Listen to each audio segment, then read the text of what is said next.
So today we're looking at a Core Engineered Solutions 1,000 gallon double wall ConVault tank. The design of the ConVault double wall tank allows for a dependable and consistent method to air pressure test the interstitial space. The monitoring area between the primary and secondary tanks is a true void, ensuring the immediate migration of any liquid content to the monitoring point and reliable pressure test. Insulation or other material does not fill the monitoring area. The vacant secondary also allows for a verifiable vacuum pressure test that provides immediate test results.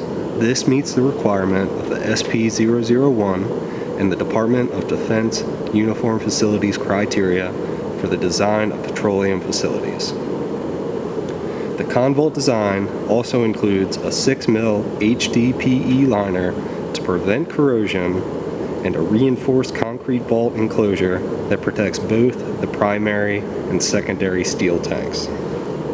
So we're going to be demonstrating that today by pulling vacuum on the leak detection port here and then releasing the vacuum on the secondary emergency vent over here.